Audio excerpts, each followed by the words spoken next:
हर रोज एक नई कहानी देखने के लिए चैनल को सब्सक्राइब करें और बेल आइकन दबाना ना भूलें। मनप्रीत एक खूबसूरत और खुशनुमा लड़की थी जो पंजाब के भटिंडा में अपनी माँ दिलप्रीत और पिता हरजीत सिंह के साथ रहती थी। उसका सपना था पढ़ने का और अपनी जिंदगी में आगे बढ़कर कुछ अच्छा करने का, और इसके लिए वो दिन रात मेहनत करती थी।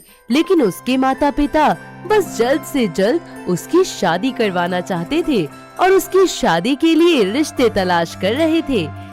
ऐसे ही एक दिन उसके लिए अमन सिंह नाम के लड़के का रिश्ता आता है और वो अपनी माँ हरलीन और पिता दिलशेर के साथ उसे देखने आता है।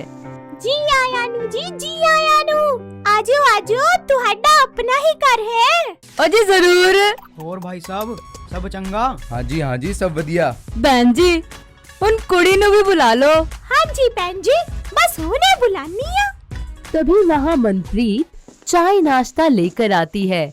अमन और उसके पूरे परिवार को मनप्रीत बहुत अच्छी लगती है।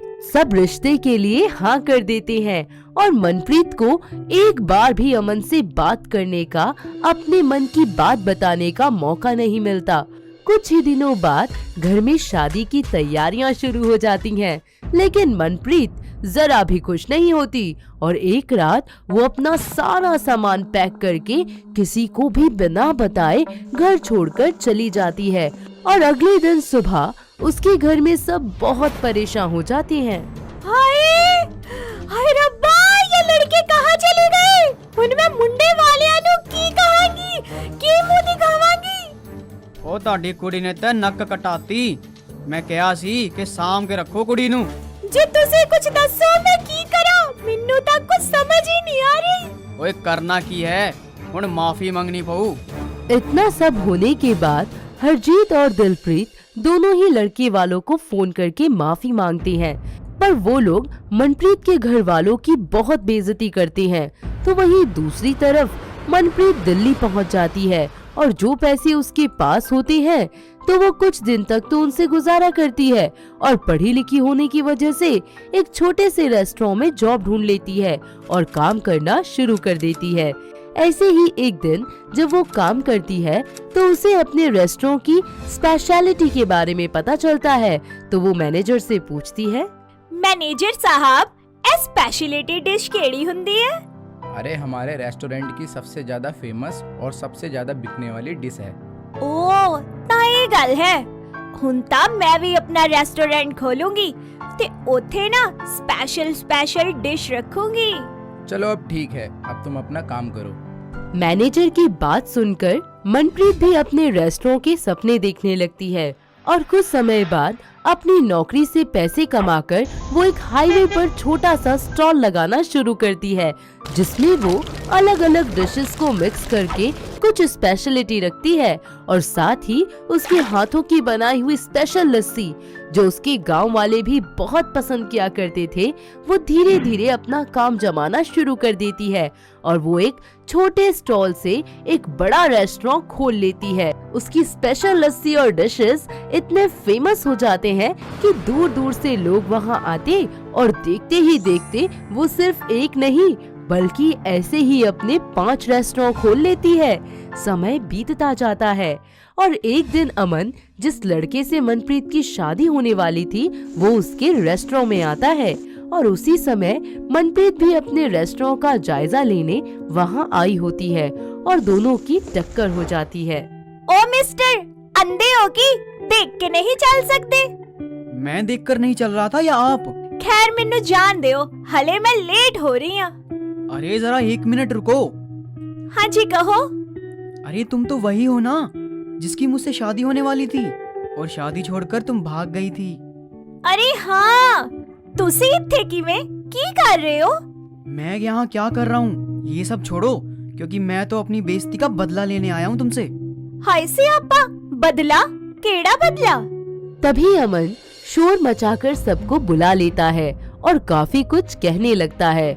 तो वहीं दूसरी तरफ रेस्टोरेंट के गार्डर्स अमन को निकालने वाले होते हैं, तो मनप्रीत उन्हें इशारे से रोक देती है और अमन की बात पूरी होने के बाद सबके सामने उसे बताती है। बोल लिया तुसी हुन? और अब तो इस रेस्टोरेंट के मालिक को भी पता चल गया होगा कि ऐसे लोगों को अपने रेस्टोरेंट से उसे धक्के देकर निकाल देना चाहिए। अच्छा, तो चलो एक काम करते हैं। क्या? चलो इस रेस्टोरेंट दे मालिक नु ही फोन लगा लो, आपे फैसला हो जू, ओनू ही पूछ लेने। हाँ क्यों नहीं, बुला लो। तभी अमन सबके सामने तेज आवाज में रेस्टोरेंट के मालिक को आवाज लगाता है, पर कोई नहीं आता। तो ये देखकर सब हैरान हो जाते हैं। तभी अमन रेस्टोरेंट के मैनेजर को उसके मालिक को फोन करने को कहता है और मैनेजर मनप्रीत के इशारे पर उसे कॉल लगाता है। हाँ अब आएगा ना मजा, जब यहाँ का ओनर आएगा।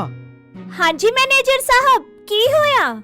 मैम, आपको रेस्टोरेंट में बुलाया है।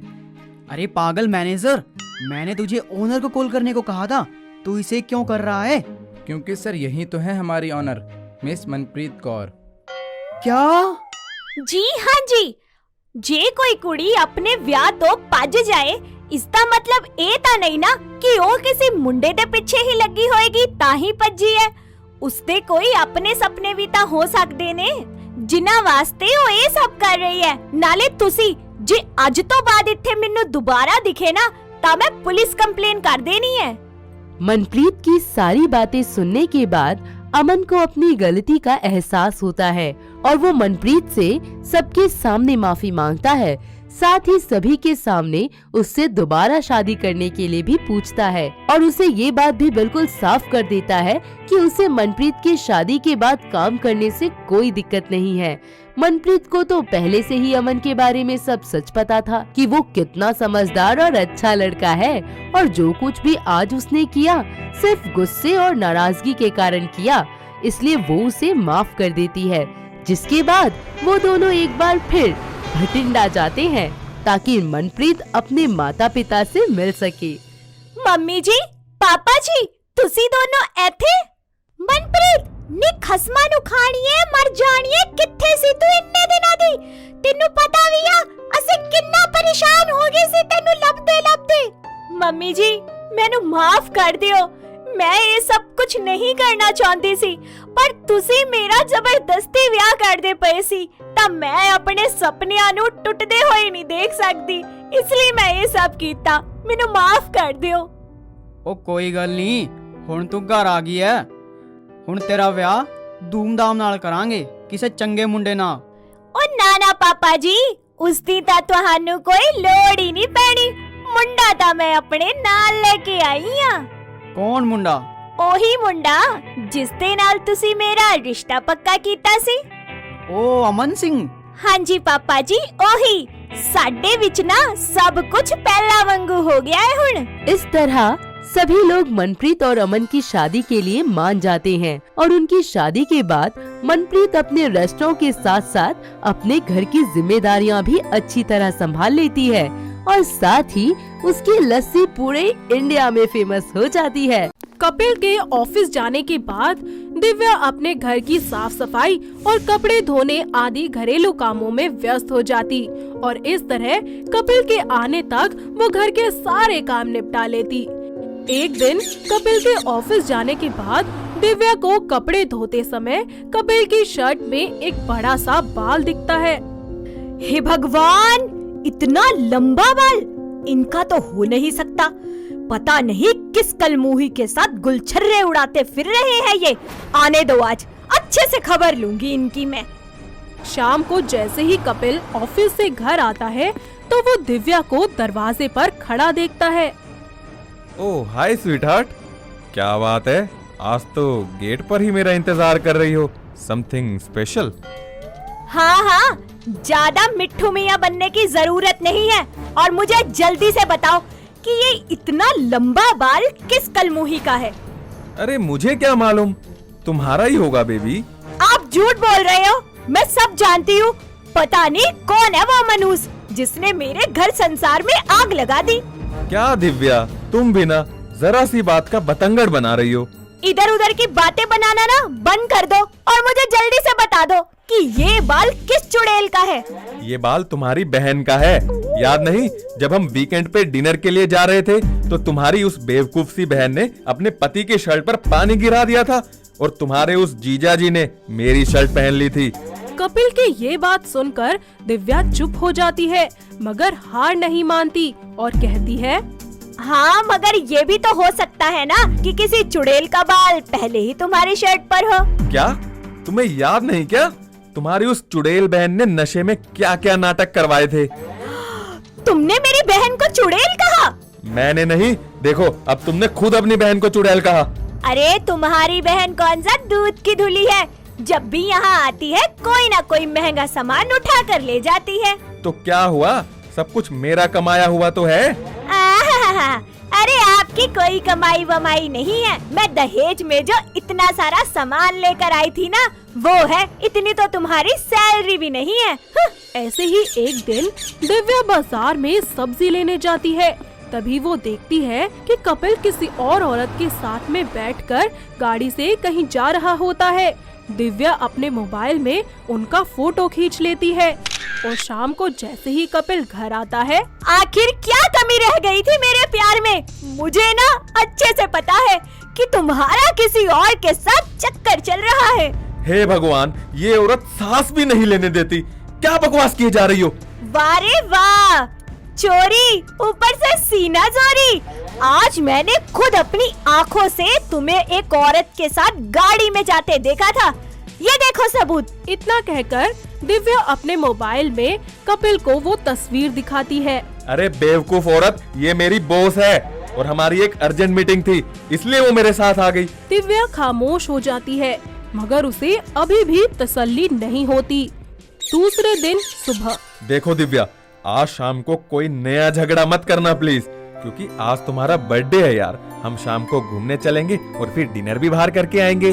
दिव्या खुश हो जाती है और शाम को सज संवर कर कपिल का इंतजार करने लगती है। शाम से रात हो जाती है, मगर कपिल नहीं आता। रात के 10 बजे जब कपिल आता है, अरे सॉरी सॉरी सॉरी सॉरी, वो ऑफिस में इतना काम आ गया था कि मुझे छुट्टी नहीं मिली। बहाने बनाना तो ना कोई तुमसे सीखे। मुझे ना अच्छे से पता है तुम जरूर किसी लड़की के साथ घूमने गए होगे। अरे नहीं, ऐसी बात नहीं है। देखो मैं तुम्हारे लिए क्या लाया हूँ। इतना कहकर कपिल दिव्या को एक बहुत ही सुंदर सी डायमंड रिंग दिखाता है। अंगूठी देखकर दिव्या खुश हो जाती है। दूसरे दिन कपिल के ऑफिस जाने के बाद दिव्या कपड़े धोने लगती है। तभी उसे कपिल के शर्ट से म्यूजिक कॉन्सर्ट के 2 पास मिलते हैं। अच्छा, तो ये बात है। मुझे काम का बहाना बताकर बाहर मजे लूट रहे हैं पतिदेव। मेरा शक बिल्कुल सही निकला। इनका चक्कर ना उसी चुड़ैल के साथ चल रहा है। शाम को जब कपिल घर आता है, तब दिव्या उसे टिकट दिखाते हुए कहती है, अच्छा, तो ये तुम्हारा इम्पोर्टेंट काम था। देखो। अरे दिव्या, मेरा यकीन मानो, ये पास मैंने हमारे लिए ही खरीदे थे। हाँ, मैं अच्छे से जानती हूँ तुम्हें। अरे अगर तुम्हें मैं पसंद ही नहीं थी तो मुझसे शादी क्यों की? हे भगवान। अरे तुम छोटी सी बात को कहां से कहां ले जाती हो यार। हाय, ये बात तुम्हारे लिए छोटी होगी पर मेरे लिए नहीं। हे भगवान, मैं तो लुट गई। मेरी पूरी जिंदगी बर्बाद हो गई। अरे जिंदगी तो मेरी बर्बाद हुई है। हर रोज जैसे ही घर में पैर रखता हूँ तुम्हारा झगड़ा चालू हो जाता है। इतना कहकर कपिल अपने कमरे में चला जाता है। नहीं, मुझे अब ऐसे चरित्रहीन इंसान के साथ नहीं रहना, बिल्कुल भी नहीं रहना। दिव्या अपने एक दोस्त के पास जाती है जो पेशे से एक वकील होता है। अरे दिव्या, तुम बैठो यहाँ, कैसे आना हुआ? मुझे मेरे पति से डिवोर्स चाहिए। मगर दिव्या, तुम्हारा पति तो एक अच्छा इंसान है, फिर क्यों? तुम्हें पता है उनका अपनी बॉस के साथ अफेयर चल रहा है और मैं ऐसे बेवफा इंसान के साथ बिल्कुल नहीं रह सकती। मगर दिव्या, तुम्हें पहले डिवोर्स केस फाइल करना पड़ेगा। वकील और दिव्या दोनों ही पुलिस स्टेशन जाते हैं। वहाँ पुलिस अफसर दूसरे पुलिस वालों को लाई डिटेक्टर मशीन के बारे में समझा रहा होता है, तो वो दोनों देखते हैं कि वो उनका ही दोस्त होता है। अरे आओ आओ, आज तुम दोनों एक साथ कैसे? कहो कैसे आना हुआ? मुझे मेरे पति से डिवोर्स चाहिए। देखो दिव्या, कई बार गुस्से में आकर लिया हुआ फैसला हमारे लिए गलत साबित हो सकता है। हाँ दिव्या, तुम्हें अपने पति को एक मौका जरूर देना चाहिए। ठीक है, क्यों ना हम कपिल का लाई डिटेक्टर टेस्ट ले लें, फिर सब दूध का दूध और पानी का पानी हो जाएगा। क्या दिव्या, अब इंसानों के रिश्ते का फैसला एक मशीन करेगी? फिर भी दिव्या जिद करके वो मशीन अपने साथ घर ले जाती है। शाम को जब कपिल ऑफिस से घर आता है, दिव्या कपिल को बिठाकर उसके दोनों हाथों में मशीन की क्लिप लगा देती है। ये क्या पागलपन है? मैं तुमसे जो भी सवाल करूंगी उसका सच सच जवाब देना पड़ेगा, वरना ये मशीन तुम्हारा झूठ पकड़ लेगी आज। हे भगवान, इस औरत को मेरे ही पल्ले बांधना था क्या? अच्छा ठीक है, अगर तुम्हें इससे तसल्ली होती है ना तो यही सही। क्या तुम्हारा किसी के साथ अफेयर चल रहा है? नहीं। और मशीन में हरी लाइट जलती है। क्या उस दिन गाड़ी में अपनी बॉस के साथ तुम मीटिंग के लिए जा रहे थे? हाँ हाँ हाँ। मशीन में फिर से हरी लाइट जलती है। तुम्हारी जेब से जो टिकट निकले थे वो हमारे लिए नहीं थे? हाँ। मशीन में फिर से हरी लाइट जलती है। आखिरी सवाल, क्या तुम सिर्फ मुझसे प्यार करते हो? हाँ दिव्या, मेरी जिंदगी में कोई नहीं है, ना ही तुम्हारे सिवा कोई आएगा। मैं तुमसे बहुत प्यार करता हूँ, हाथ जोड़ता हूँ तुम्हारे आगे, बहुत प्यार करता हूँ मैं तुम्हें। और मशीन में फिर से हरी लाइट जलती है, जिसे देखकर दिव्या की आंखों से आंसू निकल पड़ते हैं और वो अपने पति से इस बात की माफी मांगती है। मुझे माफ कर दीजिए कपिल जी, मैंने आपके साथ बहुत गलत किया, अब से मैं कभी ऐसा नहीं करूंगी, सच्ची। उस दिन के बाद से दिव्या कभी भी अपने पति पर शक नहीं करती और दोनों मिलकर खुशी खुशी रहने लगते हैं। ये कहानी है दिल्ली में रहने वाली एक बहुत ही सुंदर और प्यारी सी लड़की जिसका नाम था शालिनी, जो कि एक बहुत ही फूडी किस्म की लड़की थी, जिसको नई नई जगह पर जाकर अलग अलग तरीके का स्ट्रीट फूड खाना बहुत ही पसंद था। पर सबसे ज्यादा जो चीज उसे खाने में पसंद थी वो था बर्गर, फिर चाहे वो नॉनवेज हो या फिर वेज। लेकिन शालिनी को तो बस बर्गर ही खाने से मतलब था। वो हमेशा ही किसी न किसी बहाने से अपनी माँ सावित्री और पिता महेश से पैसे लेती और जमकर बर्गर खाती। उसके माता पिता अपने बेटे की इस आदत से बहुत परेशान थे। ऐसे ही एक दिन, अरे कुछ होश है तुझे? कितना टाइम हो गया है, कोई शर्म लिहाज है? पड़ी हुई है? अरे कहीं नहीं मम्मी, बस बर्गर खा रही थी। हे भगवान, इसका बर्गर! अरे सुनती क्यों नहीं है? मत खाया कर बर्गर, एक दिन बहुत पछताएगी। हाँ क्या मम्मी, घर आते नहीं हो, सुनाना पहले शुरू कर देती हैं आप। कोई काम नहीं है क्या आपके पास? अरे तो क्या करूं, तेरी आरती उतारूं? सारा दिन मटर गश्ती करती रहती है और बर्गर खाती रहती है। अरे कुछ आता है इसके सिवा तुझे? तेरी उम्र में मैं थी तो पता नहीं क्या क्या कर लेती थी। माँ बस करो ना, कितना सुनाती हो यार आप, थकते नहीं हो क्या? ये लो, नाराज मत हो, बर्गर खाओ और भूल जाओ। कचरे के डिब्बे में डाल दे इस मोए बर्गर को, इसी ने तेरी बुद्धि भ्रष्ट कर रखी है। दबाओ यहाँ से। माँ को क्या पता तुम्हारा टेस्ट कितना अच्छा है। चलो कमरे में जाकर आराम से बर्गर खाती हूँ। ऐसे ही दिन बीतते जाते हैं और शालिनी की बर्गर खाने की लत और ज्यादा बढ़ जाती है। अब वो अपना खाना पीना भूलकर बस बर्गर ही खाया करती थी और किसी को ना पता चले इसके लिए वो ज्यादातर अपने कमरे में छुपकर ही ऐसा करती थी। ऐसे ही एक दिन उसकी माँ सावित्री देवी अपने पति से कहती है, अजी सुनते हो, मैं सोच रही हूँ क्यों ना हम अपनी शालिनी की शादी करवा दे। हो सकता है जिम्मेदारियाँ सर पर आए तो ये खुद ही समझ जाए सारी चीजों को।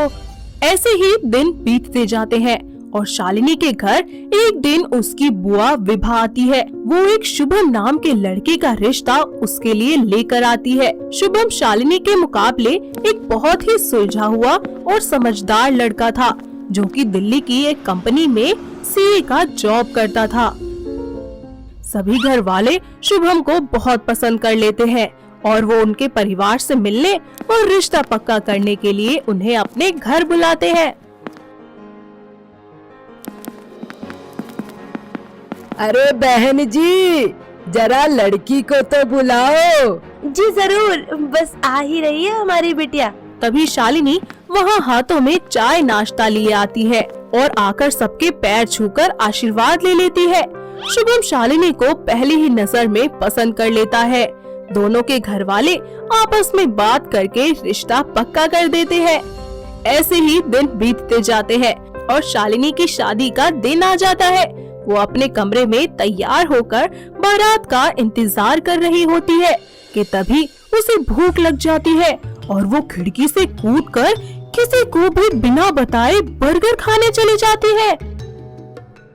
वहीं बाहर नाचती गाती बारात दरवाजे पर आ खड़ी होती है और पंडित जी फेरों की तैयारी करते हैं। शालिनी के माता पिता उसे फेरों के लिए लेने उसके कमरे में जाते हैं और अपनी बेटी को कमरे में ना देखकर उन दोनों के तो तोते ही उड़ जाते हैं। वो लोग उसे फोन करने की बहुत कोशिश करते हैं पर वो अपना फोन तो कमरे में ही भूल जाती है।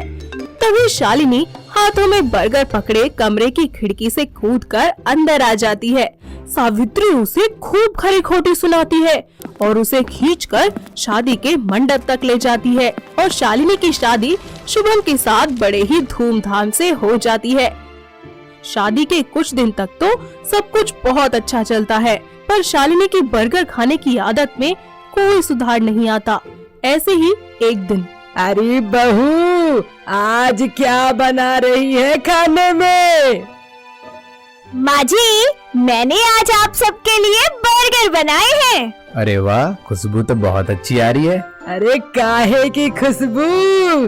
कब से इंतजार कर रही हूँ खाने का, अब तक आई नहीं। माँ जी गुस्सा मत होइए, ये लीजिए गर्मा गर्म बर्गर विद रेड सॉस। वाह क्या बात है, बड़ा टेस्टी बर्गर है, मजा ही आ गया आज तो। क्या हुआ माँ जी, आपको अच्छा नहीं लगा? अच्छे हैं। ऐसे ही समय बीतता जाता है। शालिनी आए दिन खाने में नए नए तरीके के बर्गर बनाती रहती। कभी चीज बर्गर तो कभी मैकालो टिक्की बर्गर तो कभी नॉन वेज बर्गर। उसकी सास आरती को ये सब कुछ बिल्कुल भी पसंद नहीं था। वो आए दिन शालिनी की इस आदत के लिए उसे खूब खरी खोटी सुनाती रहती पर शालिनी को तो किसी भी बात का कोई बुरा नहीं लगता था और वो किसी की बात सुनती ही नहीं थी। ऐसे ही समय बीतता जाता है और एक रात करीब 2:30 बजे शालिनी और शुभम जब अपने कमरे में सो रहे होते हैं तो अचानक से शालिनी के पेट में बहुत तेज दर्द होता है। शुभम, शुभम प्लीज प्लीज जल्दी उठो, मेरे पेट में बहुत दर्द हो रहा है, प्लीज। अरे अरे क्या हुआ शालिनी, तुम रो क्यों रही हो? शुभम, शुभम मेरे पेट में बहुत दर्द हो रहा है, प्लीज जल्दी से डॉक्टर के पास चलो। क्या हुआ, अचानक पेट में दर्द? सब ठीक तो है ना? मुझे नहीं पता पर मेरे पेट में बहुत दर्द हो रहा है, मैं मर जाऊंगी सच में। बहू ले और बर्गर खा ले, पेट दर्द सही हो जाएगा तेरा। माँ जी, यहाँ मैं दर्द के मारे मरी जा रही हूँ और आपको अभी भी ताने देने की पड़ी है। आप तो यही चाहती है कि मैं मर जाऊँ। शुभम जल्दी से शालिनी को हॉस्पिटल ले जाता है जहां डॉक्टर शालिनी का इलाज करते हैं।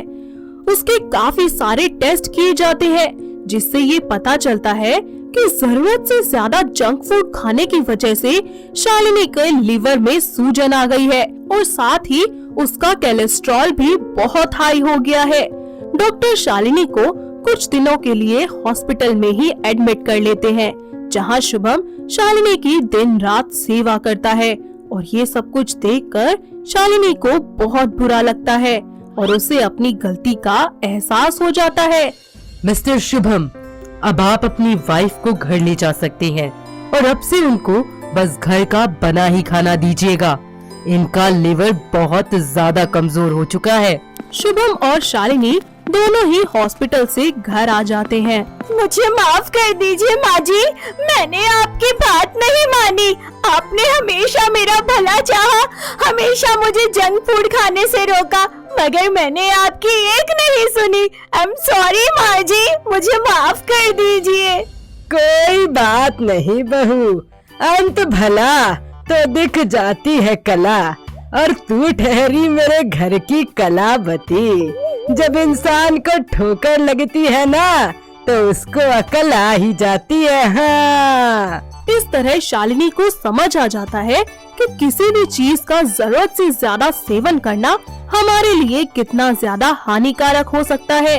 और अब शालिनी अपने जंक फूड खाने की आदत को हमेशा के लिए त्याग देती है और साथ ही घर का बना हुआ हेल्दी फूड खाना शुरू कर देती है। फिर सब मिलकर एक साथ खुशी खुशी रहने लगते हैं। मीनू एक गरीब परिवार में रहने वाली लड़की थी। उसकी शादी गौतम नाम के लड़के से हो जाती है, जो कि एक बहुत ही अमीर घर का बेटा था।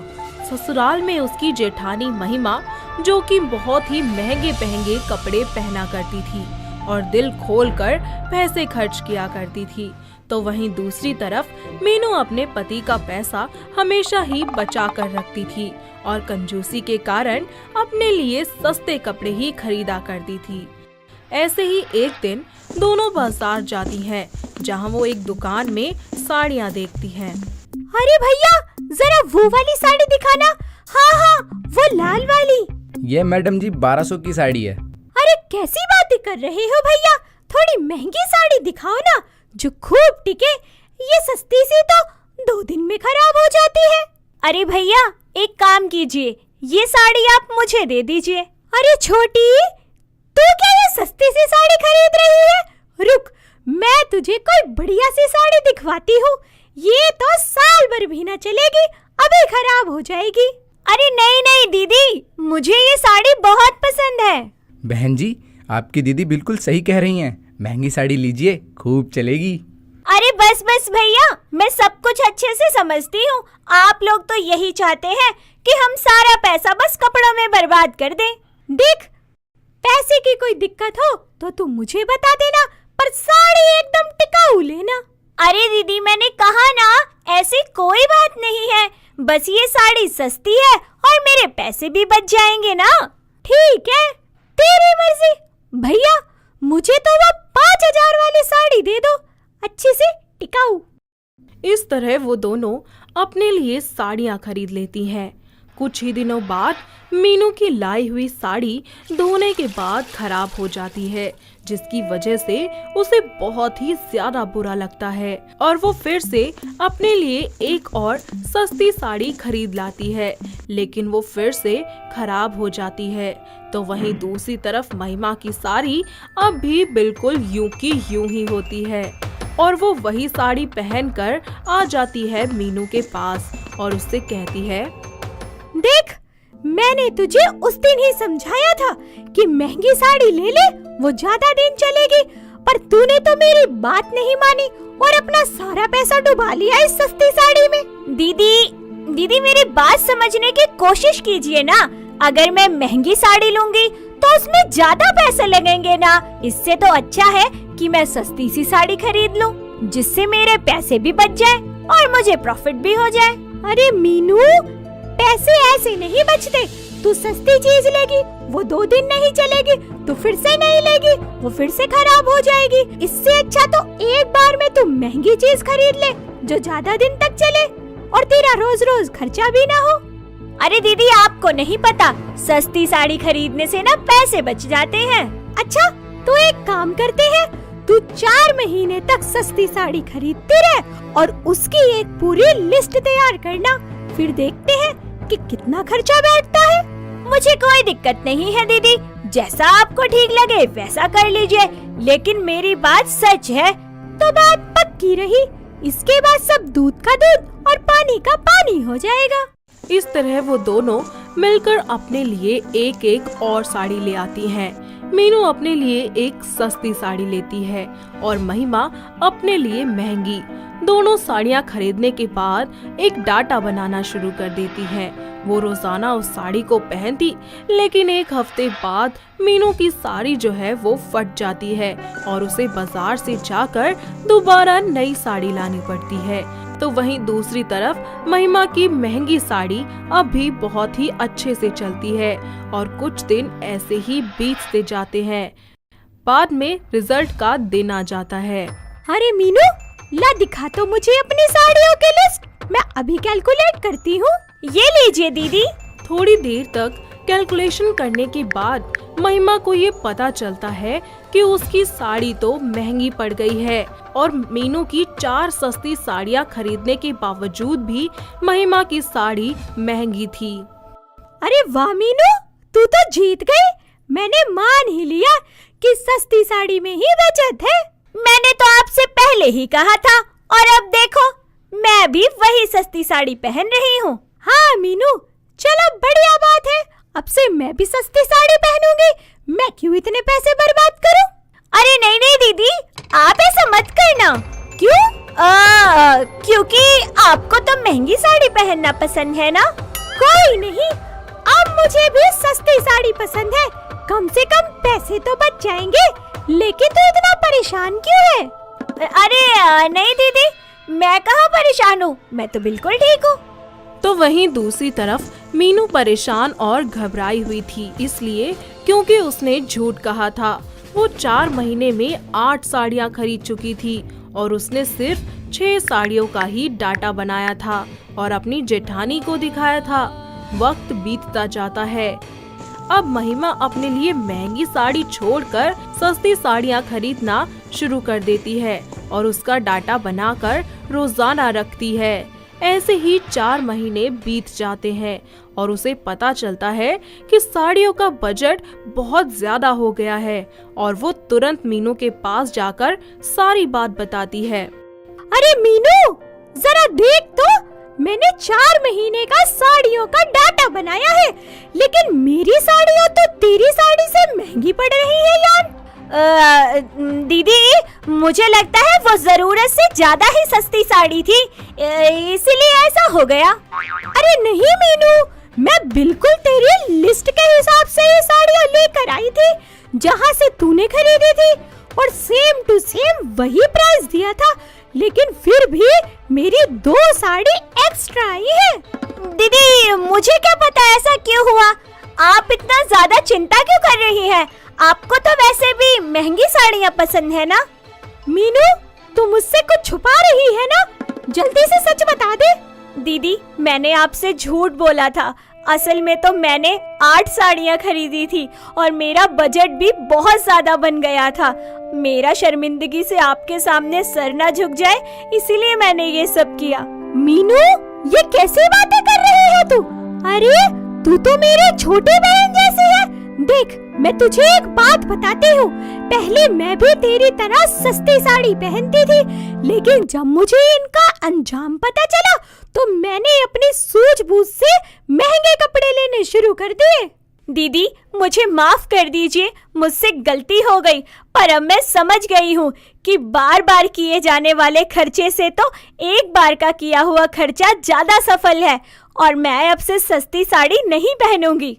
दूर खड़े हुए मीनू के पति और उनके बड़े भाई ये सारी बातें सुन लेते हैं और उनके पास जाकर कहते हैं, हाँ मीनू, बिल्कुल सही सोचा है तुमने।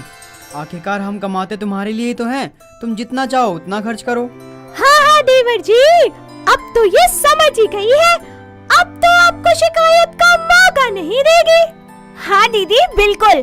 अरे बल्कि मुझे तो लगता है ना कि अब मुझे इनका सारा बैंक खाली कर देना चाहिए। कुछ ज्यादा ही पैसे आ रहे हैं मेरे प्यारे पति के पास। ये बात सुनकर सभी लोग हंसने लग जाते हैं और मीनू को ये अच्छे से समझ आ जाता है कि बार बार पैसा खर्च करने से अच्छा है कि एक बार ही पैसा ज्यादा खर्च कर लिया जाए, वही सफल रहता है और हमारे पैसे भी बच जाते हैं। इस तरह मीनू और महिमा दोनों ही बहुत अच्छी और महंगी साड़ियाँ पहनती हैं। स्वाति खाने पीने की बहुत ही शौकीन लड़की थी, जो सिर्फ और सिर्फ खाने के ही बारे में सोचती रहती थी। लेकिन सबसे ज्यादा जो उसे खाना में पसंद था वो था रोल, फिर चाहे वो एग रोल हो या फिर वेज रोल। स्वाति को तो बस अपने स्वाद और अपना पेट भरने से मतलब था। उसकी माँ गौरी और पिता किशोरी उसका रिश्ता सौरभ नाम के लड़के से तय कर देते हैं, जिसकी माँ शारदा को जंक फूड खाना जरा भी पसंद नहीं था। शारदा अपने बेटे के साथ रिश्ता पक्का करने के लिए स्वाति के घर आती है, जहाँ स्वाति सबके लिए रोल बनाती है। अरे अरे बहन जी, कुछ तो खाइए, ये रोल खाइए। मेरी बेटी ने आपके लिए बनाए हैं स्पेशल। अरे नहीं नहीं, दूर रखिए इन्हें मुझसे। मुझे ये जंक फूड खाना बिल्कुल पसंद नहीं है। अरे ये तो बिल्कुल सही बात कही आपने। भला घर के खाने से अच्छा क्या ही होगा, ये तो बस जीभ का स्वाद है। अरे कोई मुझसे तो पूछ लो, मेरे मुंह में तो पानी आ रहा है ये सब देखकर। आप खा लीजिए। नहीं नहीं, मुझे ये सब पसंद नहीं है। यार अजीब से पागल लोग हैं ये तो। भला रोल को भी कोई मना करता है क्या खाने से? कितने डिलीशियस है। इस तरह दोनों के घर वाले आपस में बात करके उनका रिश्ता पक्का कर लेते हैं और कुछ समय बाद उन दोनों की बड़े ही धूमधाम से शादी हो जाती है। स्वाति अपने ससुराल की सारी जिम्मेदारियां बहुत ही अच्छे से संभाल लेती है। ऐसे ही एक दिन रात के डिनर में वो ढेर सारे अलग अलग तरीके के रोल बनाकर डाइनिंग टेबल पर सजा देती है। उसकी सास शारदा जैसे ही ये सब कुछ देखती है वो गुस्से में तंतना जाती है। बहू, ये सब क्या बनाया है तूने? ये वेज रोल है, ये एग रोल है, ये पनीर रोल है। माँ जी कुल मिला के सारे रोल ही हैं। उठाकर कचरे के डब्बे में डाल दे ये सब। मैंने कहा था ना कि मुझे ये सब बिल्कुल पसंद नहीं है। हाय माँ जी, ये क्या बोल रही है? अरे कचरे में क्यों फेंकूंगी इतनी अच्छी चीज को? इन्हें तो मैं खाऊंगी, अपने पेट के डब्बे में डाल लूंगी सब कुछ। तभी वहाँ सौरभ आ जाता है और जल्दी से रोल उठाकर खाने लगता है। ये सब देखकर शारदा बोलती है, मैंने कहा रख नीचे। अगर तूने एक भी खाया ना तो 4 दिन तक खाना नहीं दूंगी। पर माँ एक तो खा लेने दो यार।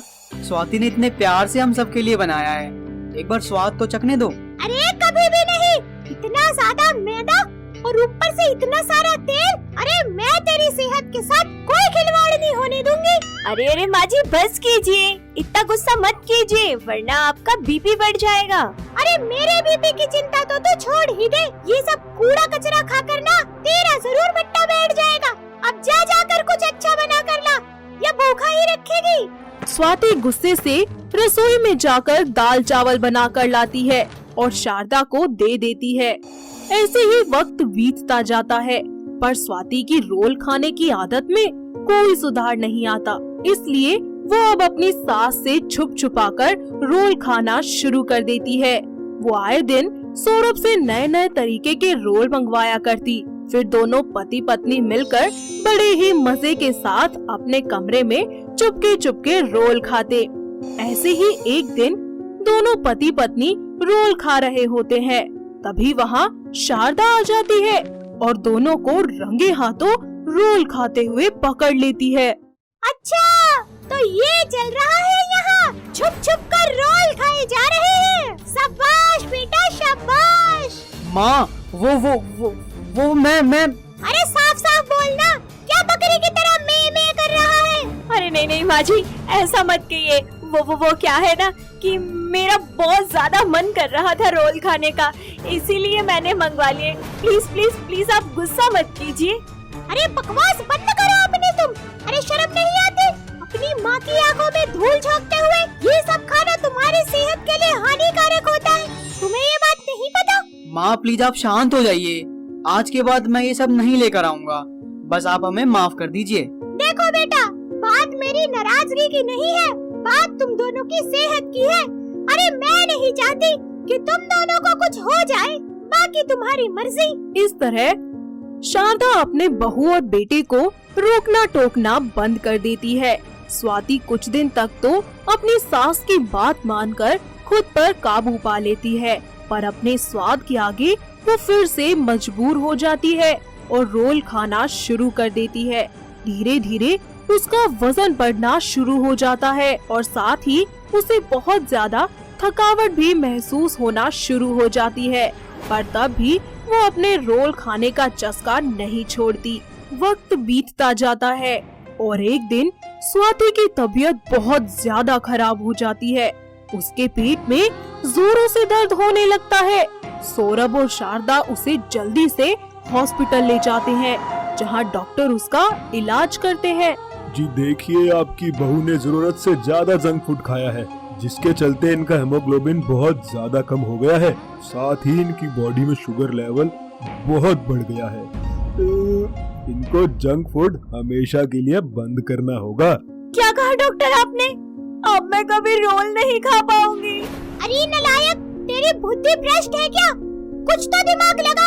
हॉस्पिटल के बेड पे पड़ी है और अभी भी रोल खाने की सोच रही है। जी आपकी माँ जी बिल्कुल सही कह रही है। जंक फूड खाना हमारी सेहत के लिए बहुत ज्यादा हानिकारक है। अगर आप इसी तरह जंक फूड खाती रहेंगी तो आपकी प्रेगनेंसी में भी इशू हो सकता है। नहीं नहीं डॉक्टर साहब, प्लीज प्लीज ऐसी बातें मत करिए। मैं कभी जंक फूड नहीं खाऊंगी। बस आप ऐसा मत कहिए।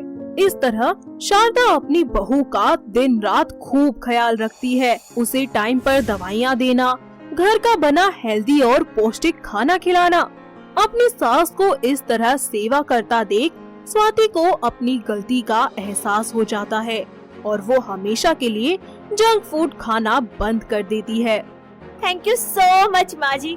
अगर आप नहीं होती तो पता नहीं मेरा क्या होता। मेरी जंक फूड खाने की आदत कभी जाती भी या नहीं। हाँ, अब तो अकल आ गई ना तुझ में। अरे सास हूँ तेरी, कुछ गलत थोड़ी कहूँगी। ऐसे ही वक्त बीतता जाता है। स्वाति अब घर का बना खाना बड़े ही चाव से खाने लगती है, लेकिन अब उसकी सास शारदा को रोल खाने का चस्का लग जाता है। ऐसे ही एक दिन स्वाति अपनी सास को एग रोल खाते हुए देख लेती है और उसके पास जाकर कहती है, माँ जी ये क्या कर रही हैं आप? आपको पता है ना कि ये सब खाना आपकी सेहत के लिए बिल्कुल भी अच्छा नहीं है। चलिए चलिए जल्दी से रखिए इसे नीचे। और आप तो हमेशा जंक फूड को अवॉइड करती थी, तो फिर आज कैसे खा रही हैं? अरे बस कर तू। मैंने तो बस जरा सा खाकर देखा है कि अच्छा भी है या बुरा। और तू ज्यादा सयानी मत बन। मुझे सब पता है कि क्या करना है और क्या नहीं। इस तरह स्वाति और उसका पूरा परिवार जंक फूड खाना छोड़ देता है। साथ ही सबको घर के बने खाने की वैल्यू समझ आ जाती है और सभी लोग एक साथ खुशी खुशी रहना शुरू कर देते हैं। तो दोस्तों, देखा आपने कि हमें हर चीज को लिमिट में ही खाना चाहिए, वरना नतीजा तो आप सभी लोग जान ही चुके होंगे। तो दोस्तों, कैसी लगी आपको हमारी ये रोल वाली बहू? क्या आपके घर के आसपास भी है कोई ऐसी बहू जो इसी तरीके से रोल खाती हो और बाहर का जंक फूड भी? अगर हाँ, तो हमें कमेंट करके जरूर बताएं। दोस्तों, अगर आपको ये कहानी पसंद आई तो इसे लाइक करें, शेयर करें और कमेंट करके बताएं कि कहानी में आपको सबसे अच्छा क्या लगा।